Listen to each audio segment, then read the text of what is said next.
anyone had told her that her stepmother and stepsisters hated her enough to bury her alive, Adani would never have believed it. But as she fell into the deep hole, she realized their envy was so deep and their jealousy so fierce that they wanted to erase her from their lives forever. There once lived a young woman named Adani, a girl known throughout the village for her beauty and gentle heart. She had 3 stepsisters, Nkem, Omono, and Tari, who hated her deeply and never missed a chance to make her suffer. Her mother had died when she was still a child, and after some years, her father remarried. His new wife, Madame Ebel, was a proud, jealous woman who despised Adani because of her natural beauty and humble spirit. Adani was the most beautiful among them all, but she never dressed like it. She wore ragged clothes and old peasant wraps, for her stepmother, Madame Ebel, would never buy her fine garments like she did for her own daughters, Nkem, Omono, and Tari. Madame Ebel feared that if Adani ever wore fine clothes or had her hair neatly made, she would outshine her daughters completely. Even in her old rags, Adani's beauty still glowed, and that made her stepmother's heart burn with jealousy. So she kept Adani plain and hidden, hoping her light would fade. Every day, Adani was sent on endless errands, fetching water from the stream, washing piles of clothes, cooking large meals, sweeping the compound, and running around from morning till night. Her stepmother shouted at her, her sisters mocked her, and even her father hardly noticed, for he was always away and rarely listened to what happened at home. But whenever Adani walked through the village, people would pause to watch her pass. Some would smile and whisper to each other. "Ah, see that girl," an old woman would say. "Even in rags, she shines like the morning sun." "She's truly beautiful," another villager would add. "No wonder they call her Beauty." Adani would smile shyly, nodding politely before continuing her way. The women who always carried stories spoke everywhere about Adani's beauty. "That girl," they said, "is the most beautiful in the whole village, but her stepmother treats her like a slave." The people pitied her, but no one dared to speak out. Her father was often away and could hardly believe anything against his wife and stepdaughters. Yet her stepsisters could not bear the praise she received. They followed her sometimes, whispering sharp words that cut deeper than any stick. "So they call you Beauty, eh?" Nkem said one afternoon, her voice dripping with mockery. "They should call you Rag Queen instead." "Look at your feet," Omono laughed. "Cracked like dry ground. Who will even look at that and call it beauty?" Tari smirked. "People only pity you. That's why they say nice things. If they saw how you live, they'd turn away." Adani said nothing. She only held her basket tighter and kept walking, her smile fading a little. Later, as she walked home, the villagers' kind words echoed in her mind, but so did her sister's cruel laughter. She began to wonder if maybe her sisters were right, if maybe the villagers only mocked her behind her back. The thought stayed with her like a small, cold stone in her chest. Life for Adani was filled with hardship and loneliness. Most times, when the insults and humiliation became too much to bear, she would run to the forest, tears streaming down her face. There, she would sit beneath the tall trees, sobbing softly as she looked up at the birds flying freely above her. Sometimes she whispered her worries to the wind, hoping it would carry them far away. The forest became her only friend, the place where she could cry without anyone seeing her pain. But most of the time, Adani was trapped inside the house, carrying out her stepmother's endless commands. If the food she cooked wasn't perfect, Madame Ebel would scold her harshly and make her start all over again. If she forgot to sweep a corner or didn't move fast enough when called, her stepsisters would shout and laugh at her until her eyes filled with tears. And whenever Madame Ebel saw her crying, she would only sneer and say, "Stop pretending to be pitiful. No one will ever care for a lazy girl like you." Each word cut deeper than the last, but Adani could only bow her head and keep working, hiding her pain behind silence. In the same land, there lived a prince named Uzivi, the only son of King Duro. The king had grown old and wanted to see his son settled, so one day he said to him, "My son, it is time for you to find a wife." Uzivi nodded slowly. "Yes, father," he said, "but my heart is not at peace.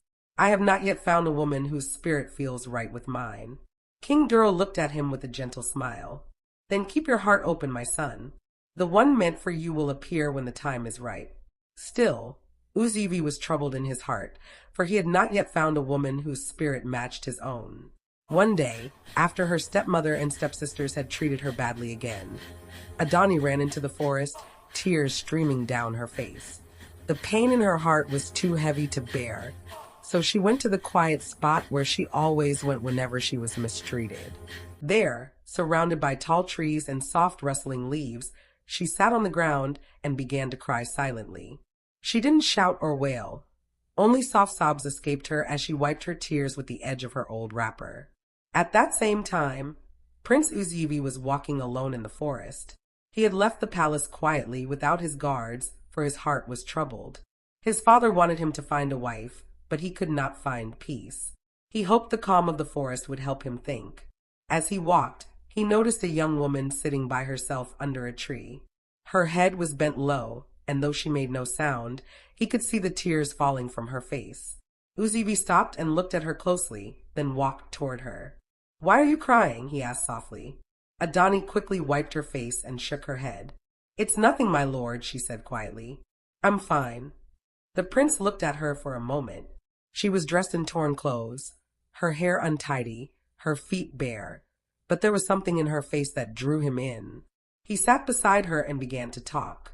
At first, she answered him briefly, her voice shy and calm. But after a while, their words began to flow, and Uzivi found himself smiling. Her way of speaking was gentle and honest, and her eyes, though filled with sadness, were kind. When it was time for him to leave, he said softly, "I will come back tomorrow. Will you be here?" Adani nodded faintly, though she wasn't sure she would. The next day, Uzivi returned to the same spot, but Adani was nowhere to be found. He waited for a long time, listening to the forest breeze, hoping she would appear. When she didn't, he walked back to the palace slowly, his mind full of her face and her quiet voice. That night, he couldn't stop thinking about the girl he had met in the forest, the girl whose tears had touched his heart. He went there many times, hoping to see her again, but she was never there. Days passed, and he began to worry that he might never find her. One evening, he told his close friend about the strange girl he had seen, the one who sat alone in the forest, crying but still carrying such quiet grace. His friend listened carefully and said, "There is only one girl I know who could be like that. People in the village talk about her often. They call her Adani, the girl her stepmother and sisters treat cruelly. They also say she is the most beautiful maiden in the whole village." Hearing this, Prince Uzivi's heart stirred. "Adani," he repeated softly, as if the name itself carried a secret meaning.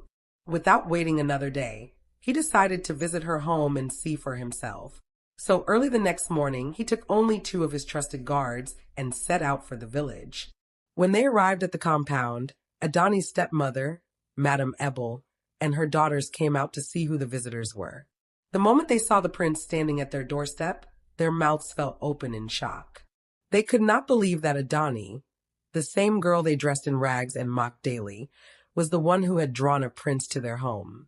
Their jealousy burned like fire, though they tried to hide it behind forced smiles and trembling voices. When Prince Uzivi came to the compound, he greeted Madame Ebel politely. As they spoke, Adani appeared from behind the house, carrying a heavy bundle of firewood on her head. The moment she saw the prince, she froze in surprise. Then, in panic, she dropped the firewood and tried to run away. But the prince quickly moved toward her and gently stopped her. "Please don't run," he said softly. "I have been looking for you." Adani stood still, her heart racing. Slowly, she looked up at him, unsure of what to say. Seeing his calm eyes and kind smile, she relaxed a little. The prince asked if they could talk, and she nodded shyly. Together, they walked into the nearby forest, where they spoke quietly beneath the trees. Their words flowed easily, and for the first time in a long while, Adani smiled without fear. From that day, the prince returned often to see her. But when Madame Ebel and her daughters discovered what was happening, jealousy filled their hearts. They could not bear the thought that Adani, the girl they had always despised, had caught the prince's attention. Their anger grew with every passing day. Later, the king called his son and asked, "Uzivi, have you found a wife among the maidens of the land?" The prince hesitated and replied, "Not yet, father. I am still searching." The king frowned. "Enough of searching. It is time to choose." Soon after, the king made an announcement throughout the kingdom. The prince was ready to choose a wife. Every maiden was to come to the palace dressed in her finest attire. Excitement filled the village. Girls rushed to weave their hair, polish their beads, and prepare their best clothes. Madame Ebel and her daughters were among them. They wore their most beautiful dresses and ornaments, their hearts full of pride and envy. Each one secretly hoped she would be chosen, never imagining that the girl they had treated like a servant might be the one destined for the prince. Adani, however, had no hope. She had no fine clothes, no money, and no one to help her. She sat quietly in the corner of the house, watching her stepsisters twirl before the mirror and boast about how the prince would surely choose one of them. Nkem laughed loudly as she adjusted her necklace. "Look at me," she said proudly, turning to the others. "Tell me, who else could the prince possibly want? When he sees me, he will forget every other girl." Omono nodded, smoothing her wrapper. "You are right, sister. But maybe he will choose me instead. After all, I am the fairest." Then Tari looked over at Adani, her lips curling into a cruel smile.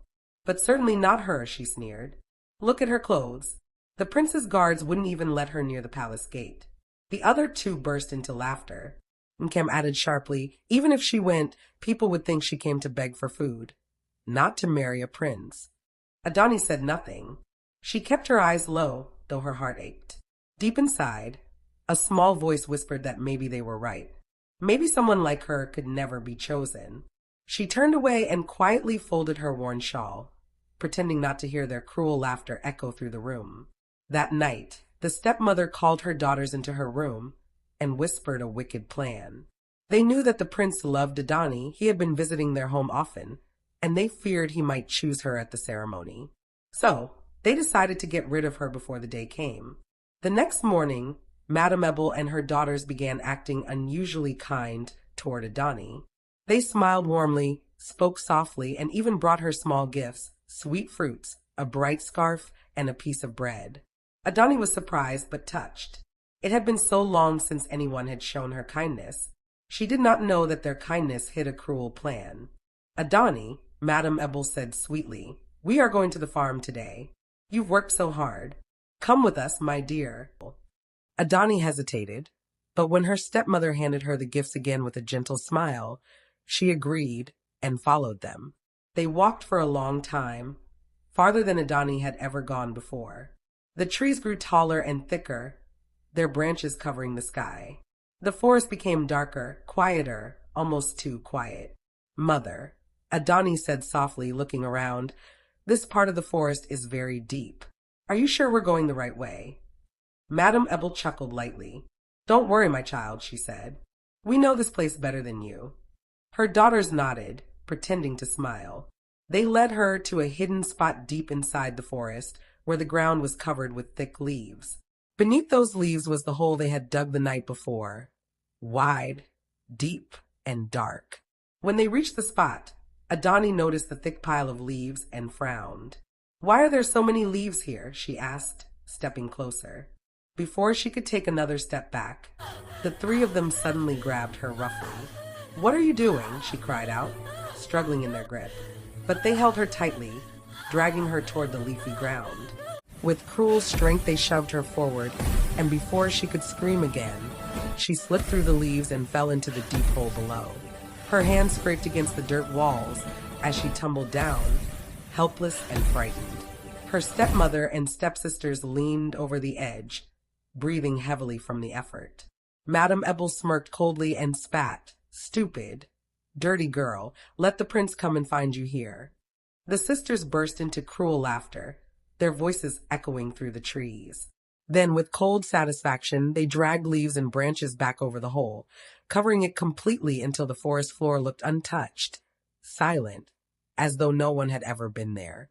Adani's cries rose faintly from beneath the earth, then faded into the deep hush of the forest as Madame Ebel and her daughters turned and walked away, their laughter drifting through the still air like a curse.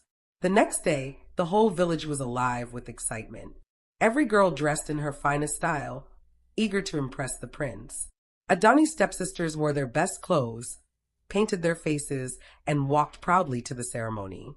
All the other girls of the village came too, each one dressed beautifully, hoping to catch the prince's eye. One by one, they danced before him, spinning, smiling, showing their grace. But the prince watched quietly, his heart unsettled. None of them moved him, for he did not see Adani, the girl he loved. Troubled, he left the ceremony and went to Madame Ebel's house. "Where is Adani?" he asked. The stepmother smiled faintly and said, "Oh, she traveled to her mother's village far away. She won't be coming back." The prince's face darkened with anger. Without another word, he turned and left. He wandered into the forest and stayed there all day, his heart heavy with sadness. When he returned that evening, the king, his father, was waiting. "Why did you not choose anyone?" the king asked sternly. The prince lowered his head. "Father, I was angry," he said quietly. "I did not find anyone I could choose."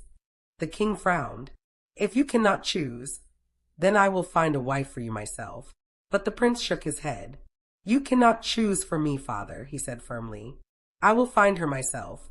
And from that day, the prince's heart remained heavy, for he could not forget the girl who had vanished without a trace.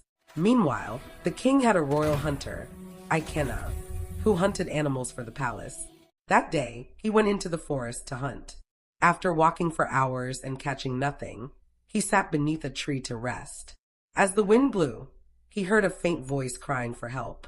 Startled, he followed the sound until he came to the hidden hole. When he removed the leaves, he saw Adani inside, dirty, weak, and frightened. With a rope, he pulled her out carefully and gave her water to drink. When she could finally speak, she told him everything that had happened. The hunter was furious and took her straight to the palace to report to the king. As the hunter was speaking to the king, the prince entered the hall. The moment he saw Adani, his face lit up. "Father," he said, "this is the woman I have told you about, the one I wish to marry." The king looked at Adani kneeling there, dirty, weak, but with her eyes bright and proud despite all she had suffered. His chest tightened, a mixture of shock and anger crossing his face. "So this is the girl my son has spoken of," he murmured, studying her closely. The king's eyes blazed. He sent guards to bring Madame Ebel and her daughters to the palace immediately. When they arrived, they fell to their knees, but each one shook her head. "We did nothing wrong, your majesty. We would never harm Adani," they cried. The prince stepped forward. "Father, I went to Madame Ebel to ask where Adani was," he said. "But she told me that Adani had traveled to her mother's village far away and would not return." The king's face turned crimson, his voice thunderous. "Do not lie to me. You dared to bury an innocent girl in the forest because of your fear that she would outshine you before my son." At the king's fury, Madame Ebel and her daughters finally trembled and confessed. "Your Majesty, we were afraid," Madame Ebel said, her voice quivering. "Afraid that the prince would notice her, that she carried herself as if she were more beautiful than us. That fear, it drove us to do this evil." The king rose to his feet, his eyes flashing with wrath. "You have covered your hearts with cruelty and buried an innocent girl. From this day you shall live in shame." He ordered that they be sent to prison for their wickedness. Adani was bathed, dressed in royal garments, and crowned before the people. The villagers sang and danced for days, celebrating the girl who had once been mocked and mistreated. The prince took her hand and said, "You were hidden, but now I have made you the love of my life, and you will shine beside me." Ikenna, the brave hunter who had rescued her, was honored greatly. He was made chief of the royal guards, given a high place in the palace, and his family was elevated in status, recognized and respected throughout the kingdom. And so, Adani became Queen Adani, loved by the people and remembered forever as the girl whose kindness and patience triumphed over cruelty and envy.